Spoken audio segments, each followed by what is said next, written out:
Bonjour à toutes, bonjour à tous. Bienvenue dans cette nouvelle séance des Rendez-vous de la géopolitique où j'ai le plaisir de retrouver Fabrice Ravel. Aujourd'hui, nous allons aborder deux États singuliers très différents dans une démarche volontairement comparatiste. Cette démarche, nous l'avons souvent suivie, mais cette fois, nous allons la pousser et la tirer au maximum, puisqu'il s'agit de deux États très singuliers et différents, la Chine et l'Allemagne, dans une période historique elle aussi différente. Nous allons nous intéresser à la Chine de 2020 et à l'Allemagne de 1914. La Chine de 2020 est-elle l'Allemagne de 1914 ?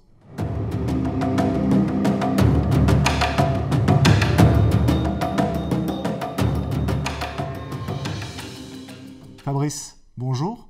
Bonjour Olivier, bonjour à toutes et à tous. Nous sommes assez coutumiers de la démarche comparatiste. Nous l'avons fait notamment pour analyser le présent d'une situation et nous projeter vers l'avenir. Mais là, on s'est mis un défi supplémentaire puisqu'on est dans une période historique très différente, 1914-2020. Nous sommes sur deux continents différents, l'européen et le chinois, l'asiatique, pardon. Nous sommes dans deux systèmes politiques, là aussi extrêmement différents. L'Allemagne impériale de 1914 et la République populaire chinoise communiste d'aujourd'hui. Nous sommes dans un contexte technologique extrêmement différent là aussi, puisque en dehors des révolutions dans les communications, nous avons eu l'invention de l'arme nucléaire qui a eu un impact fondamental sur les relations géopolitiques. Et évidemment, les relations internationales ne sont pas du tout dans la même situation en 1914 et aujourd'hui. Alors, malgré toutes ces différences, comment on peut essayer et s'efforcer de trouver des points communs entre ces deux pays ? Oui, c'est une question qui est très légitime, parce qu'avant de s'inscrire dans la problématique telle que vous nous y invitez, et c'est vrai qu'elle est assez spontanément intéressante, je crois, il faut déjà commencer par évacuer un a priori ou un pressentiment qui pourrait nous laisser à penser que cette comparaison est incongrue, tellement les différences telles que vous les énoncez d'ailleurs ou vous les déclinez paraissent évidentes, les différences. Donc en fait, à mon avis, il y a trois similitudes, peut-être d'ailleurs, vont surprendre de par leur amplitude et qui vont nous amener à justifier le fait que cette comparaison était effectivement opportune. Je vais commencer par les énoncer très rapidement et puis m'efforcer ensuite peut-être de les exploiter dans un second temps. D'abord, il y a une extraordinaire progression économique telle que la Chine l'a connue entre 1980 jusqu'à aujourd'hui et telle que l'Allemagne l'a connue entre 1871 jusqu'à 1914. Ensuite, de façon un peu parallèle et on va dire dans la continuité, il y a, et c'est très très important d'y revenir en géopolitique, un formidable accroissement, on va dire une appétence pour l'aventure maritime et la construction d'une très grande flotte, notamment militaire, tant dans la Chine, dans la période qu'on vient d'évoquer, que dans l'Allemagne impériale. Et il y a un point qui est en plus lié avec celui qu'on est en train d'évoquer, parce que là on est en réaction, à la fois en cause et en conséquence. Il y a, je crois, dans les deux pays, pourtant dans des siècles différents et des circonstances que vous avez eu raison de souligner différentes, il y a la volonté d'être plus reconnu et cette volonté est née d'une frustration que de ne pas être assez reconnu sur la scène internationale à un rang tel que chacun de ces deux pays estime pourtant qu'il est légitimement le sien. Et ça, c'est très très important comme moteur en géopolitique. Alors, si vous le voulez bien, je reviens sur chacun de ces trois similitudes clés. D'abord, la croissance économique. Alors, il faut bien rappeler que l'Allemagne est née le 18 janvier 1871. Ça, c'est trop souvent oublié en géopolitique, parce que dans notre inconscient collectif en Europe, notamment en France, en fait, on a la permanence, mais qui est due aux 150 dernières années notamment, d'une Allemagne qui serait très importante en géopolitique, alors qu'il faut rappeler qu'il y a eu le Saint-Empire romain germanique jusqu'en 1806, que l'Allemagne était éclatée en plus de 350 États. C'est des choses qu'on a eu l'occasion de démontrer sur des séances précédentes, qu'elle s'était plus ou moins rassemblée par rapport à différentes logiques d'ailleurs, qu'on n'a pas le temps ou l'opportunité de développer là, jusqu'au 18 janvier 1871. Et donc l'Allemagne est un État neuf. Et ce qui va surprendre les contemporains à l'époque, ça c'est très important, on va t'amener à le préciser, c'est l'extraordinaire dynamisme de l'économie allemande. Alors on ne va pas donner trop de chiffres parce que ce serait très très fastidieux, mais sur cette période-là, sur ces 40 années, on estime que le PIB, ou le produit intérieur brut de l'Empire allemand, est en général de 2% supérieur à l'ensemble des pays. Et ce qui est assez intéressant, c'est que la totalité de la production allemande entre 1871 et 1914 passe en règle générale de 13 à 16%, alors qu'un pays comme le Royaume-Uni, qui est la première puissance industrielle, c'est trop oublié à l'époque, passe de 32 à 16, donc pratiquement la moitié, et que la France passe de 10 à 6. Donc on a vraiment, pour les contemporains à l'époque, exactement la même impression que celle qu'on a aujourd'hui. Parce que là, pour la Chine aujourd'hui, les chiffres sont encore plus incroyables, pour être honnête, puisqu'on est sur des chiffres qui vont d'une multiplication de 37 en termes de production. Enfin, Olivier, là, c'est même une croissance exponentielle si on considère ça. On est dans des rapports en termes de balance commerciale, de produit intérieur brut et surtout de poids dans la production mondiale, dans la Chine, qui sont encore bien plus supérieurs. Donc là, on a déjà une similitude dans l'impression. Ça, c'est important parce que dans cette comparaison, il y a la comparaison effective, mais il y a le regard que les autres portent sur vous et qui permettent d'établir cette comparaison. On s'établit bien, on s'inscrit bien dans cette comparaison. Et alors, il y a un prolongement qui est très important en géopolitique. Dans une séance qu'on avait consacrée à la stratégie maritime en géopolitique, on avait eu l'occasion de montrer l'importance de la mer et des océans. C'est la volonté de ces deux puissances que de s'arrimer dans une nouvelle politique maritime. Ça, c'est très intéressant.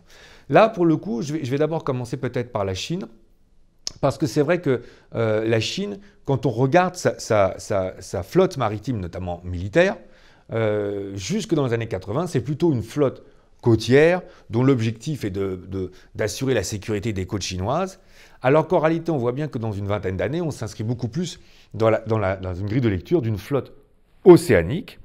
Et d'ailleurs, là, les chiffres sont très, très interpellants, puisque, en fait, la Chine aujourd'hui a plus de 600 navires en considère militaires. D'après les rapports qui ont été faits, le livre blanc de la défense à l'Assemblée nationale en France, on considère que sur les 5 dernières années, la Chine a construit autant en tonnage que la totalité du tonnage de la flotte française. Donc c'est quand même très important. Et il y a encore peut-être un dernier indice qui est assez révélateur, c'est que dans les années 80, la puissance maritime chinoise n'intègre pas le rang des 10 premières puissances maritimes, alors qu'aujourd'hui, elle est quand même déjà deuxième en termes de tonnage. C'est toujours un agrégat qui est très important, le tonnage général des flottes, sans oublier qu'il y a une figure emblématique dans une flotte moderne aujourd'hui, c'est le porte-avions, et que la Chine a lancé son deuxième porte-avions en décembre 2019. En plus, c'est un porte-avions qui est important, le Shandong, parce qu'il est exclusivement bâti à partir de technologies chinoises, ce qui n'était pas le cas du premier. Donc là, on voit bien qu'il y a la volonté pour la Chine de s'inscrire dans une stratégie maritime mondiale, et ça, c'est très important pour une puissance qui veut être reconnue, et je vais revenir sur le terme de reconnaissance. Et là, on est dans une vraie similitude, Olivier. Parce que autant Bismarck s'inscrivait purement dans une grille de lecture européenne, dans un équilibre européen, et ça, c'est la rupture principale que Guillaume II va mettre en place. Il y a la volonté à un moment pour l'Allemagne, notamment dans les années 1880-1890, de faire une vraie politique mondiale, une Weltpolitik. Donc là, c'est la rupture avec le chancelier Bismarck. Et là, de construire une flotte qui va d'ailleurs commencer à être mise en place par le contre-amiral von Tirpitz. Ça, c'est assez connu. Et d'ailleurs, je trouve que ce qui est le plus révélateur, on a le biographe de Guillaume II, ou l'un des biographes de Guillaume II, qui le montre bien dans le livre qu'il lui consacre, Christian Beischler, qui dit que lors d'un discours du 21 août 1911, Guillaume II a une phrase qui est devenue assez célèbre et qui veut dire renforcer notre perception un peu comme un écho. Grâce à sa marine, l'Allemagne aura une place au soleil. Donc là, en fait, c'est très très fort comme phrase, parce que ça permet de mettre en évidence un troisième point ou une troisième similitude entre la Chine d'aujourd'hui et l'Allemagne de 14. Il y a une volonté très importante que d'avoir enfin une reconnaissance. Ça, je pense qu'il faut que les Occidentaux l'aient à l'esprit. Ce n'est pas tant forcément une démonstration de puissance pour la puissance qu'une volonté que d'être à nouveau reconnue comme une puissance qui est légitimement à sa place dans ce qu'on pourrait appeler le concert des nations. Il ne faut pas oublier quand même qu'au XIXe siècle, ça on a tendance à un peu le mettre de côté en Occident. Il y a les traités inégaux qui sont signés avec la Chine et que la Chine subit, en fait, il faut quand même le dire clairement, dans le milieu du XIXe siècle. Puis il y a toutes les guerres civiles, la guerre avec le Japon. Et puis après, il y a la volonté chinoise d'être plutôt dans une économie, on va dire, autarcique. Donc, économie autarcique qui sera définitivement abandonnée avec les réformes de Deng Xiaoping en décembre 1978. Donc en fait, il y a une volonté là pour la Chine de dire, attendez, la Chine est de retour. D'ailleurs, les Chinois ne considèrent pas qu'ils sont comment dire, une puissance émergente. Ils sont une puissance de retour. La phrase de Napoléon est célèbre. En fait, les Chinois reprennent cette phrase, laissez dormir la Chine, et ils considèrent que la Chine est réveillée et que d'ailleurs elle est l'empire du milieu, c'est-à-dire un pays qui est légitimement à sa place.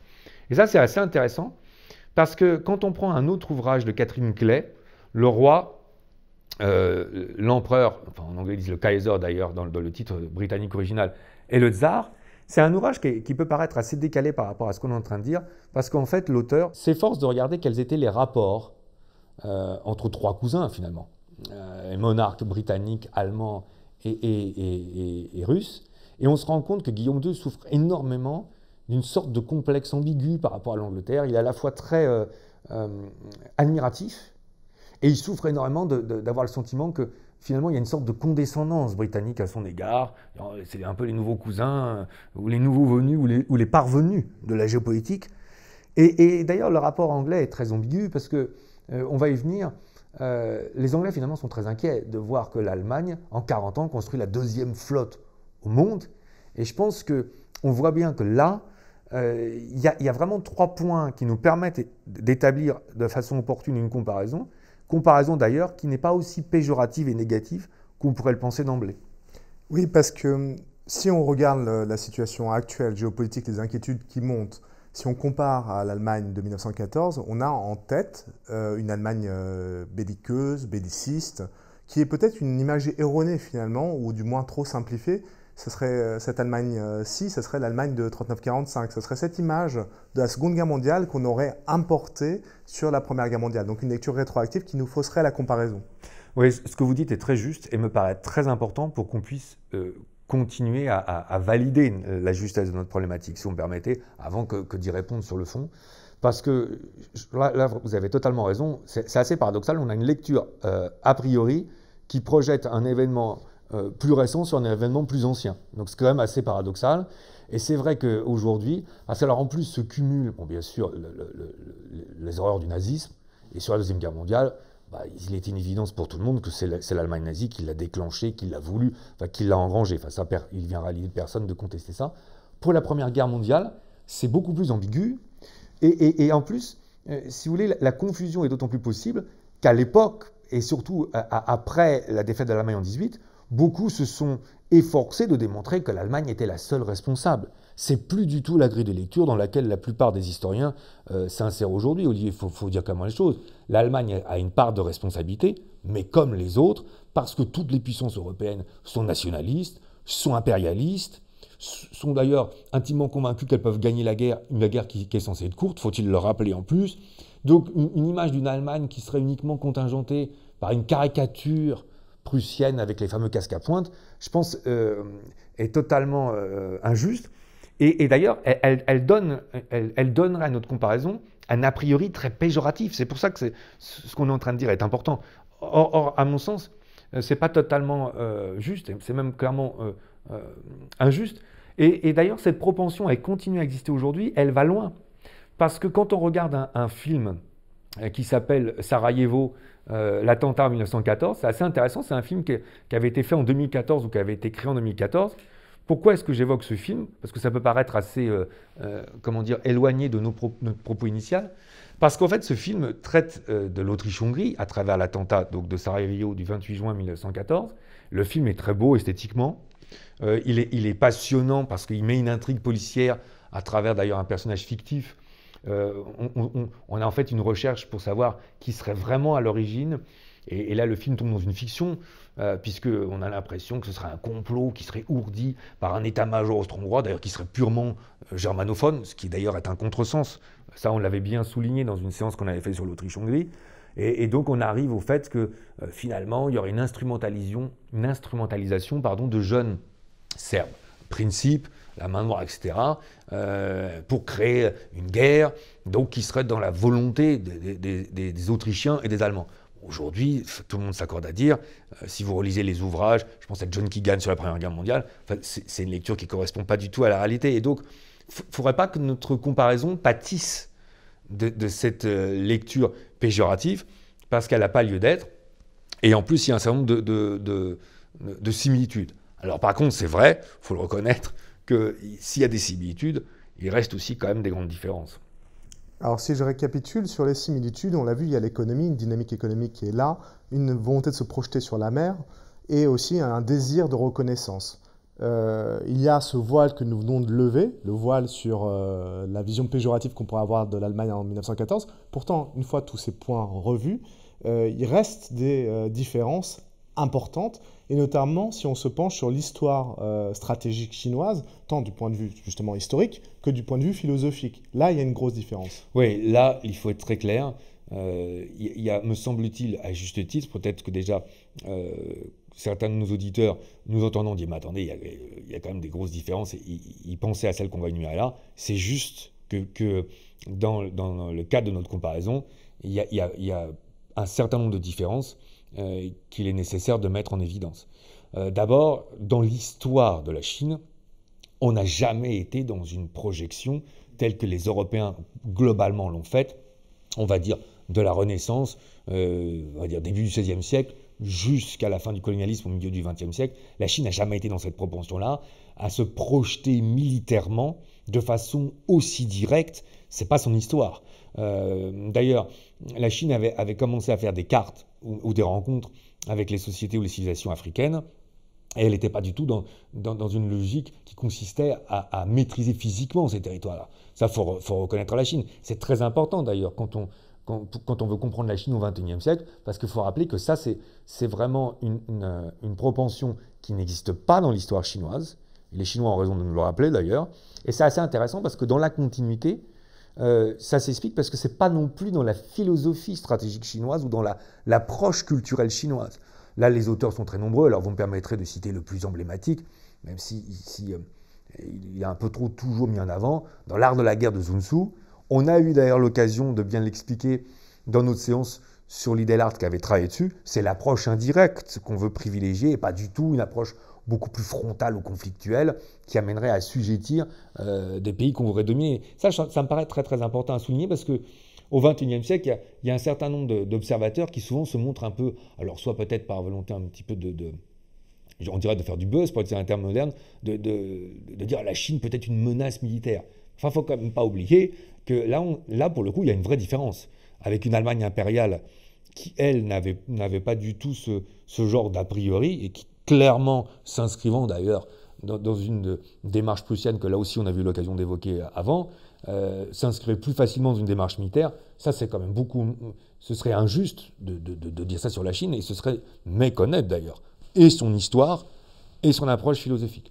Alors en plus, il y a deux autres éléments qui peuvent surenchérir sur nos propos là. C'est que quand on écoute les observateurs, là je parle actuels de la Chine, même et surtout occidentaux, ce qui est assez intéressant, c'est que la plupart considèrent objectivement qu'on ne peut pas qualifier la Chine de puissance surarmée aujourd'hui, Olivier, en 2020.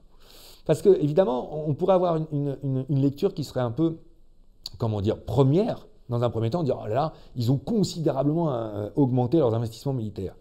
Mais là, il y a un certain nombre de choses qui sont intéressantes. C'est vrai, mais si on compare la population américaine, puisque là on voit bien que la comparaison, Graham Allison la faisait dans l'ouvrage qu'on avait évoqué, vers la guerre, donc l'Amérique et la Chine et le piège de Thucydide. Les États-Unis, c'est à peu près 330 millions d'habitants, ça dépend, mais c'est un ordre de grandeur.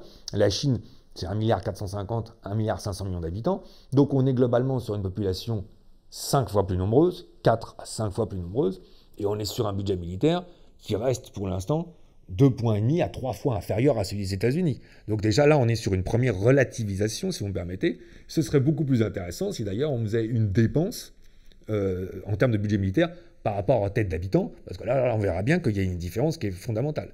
Et alors en plus, il y a un autre aspect qui me paraît intéressant à ajouter, c'est qu'il faut voir le point de départ. Parce que ça m'a permis de me replonger dans des encyclopédies visuelles ou militaires, grand public, telles qu'on les publiait dans les années 80. Je pense notamment, ça me donne l'opportunité à un ouvrage qui travaillait sur la puissance militaire chinoise aux éditions Elsevier Sequoia à Bruxelles. C'était assez intéressant parce que le sous-titre c'était « La Chine deviendra-t-elle la puissance future ?»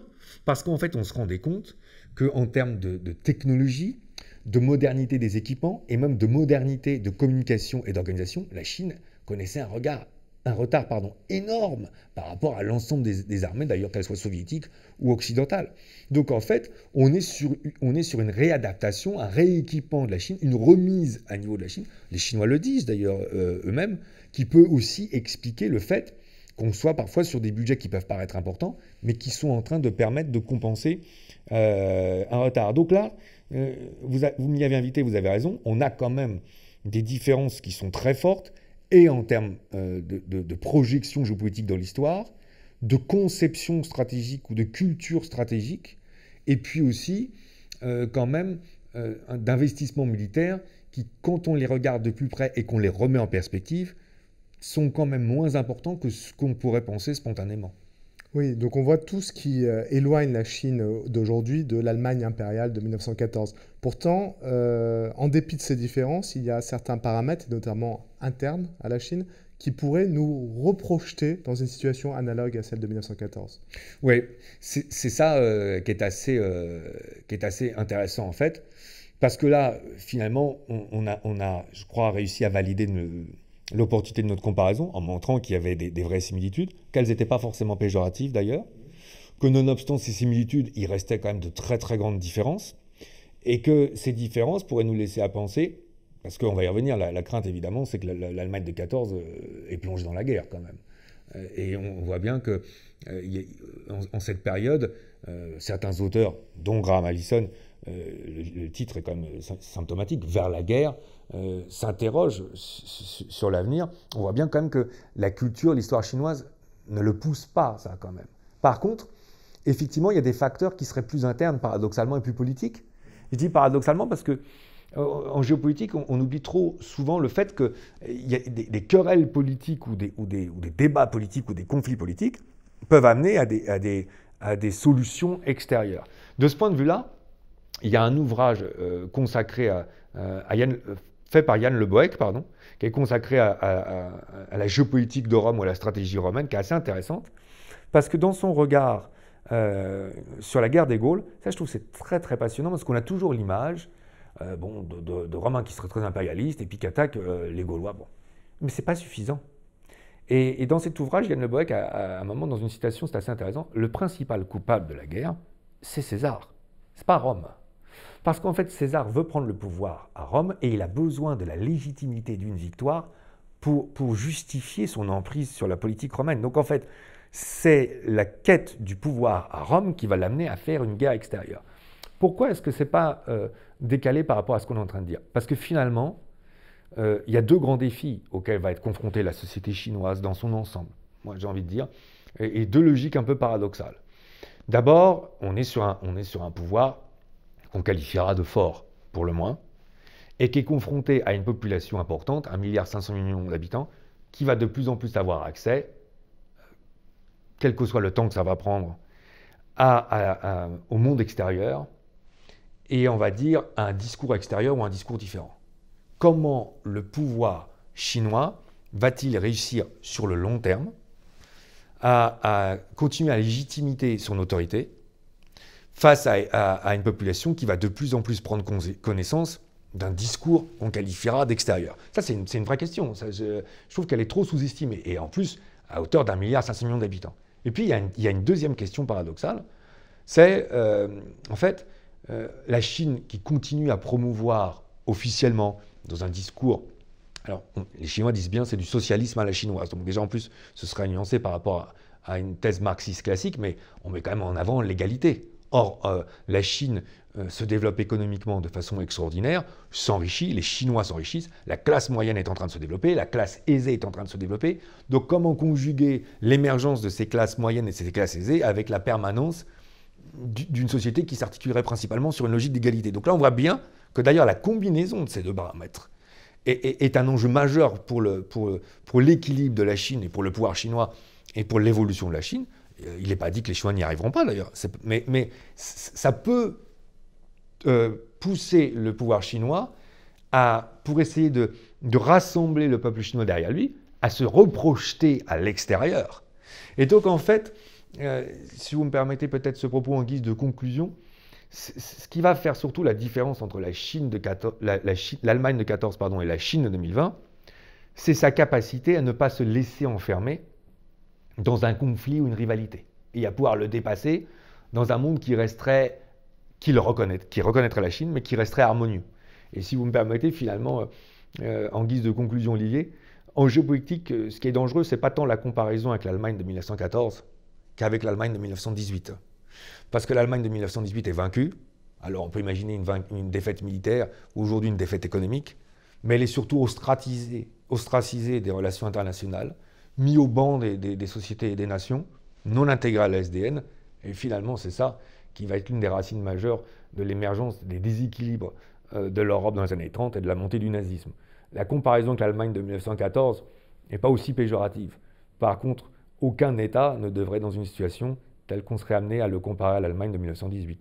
Ça c'est sûr. On n'humilie pas impunément. Merci Fabrice. Merci beaucoup à vous. Merci à toutes, merci à tous de nous avoir suivis pour ce nouveau numéro des Rendez-vous de la géopolitique.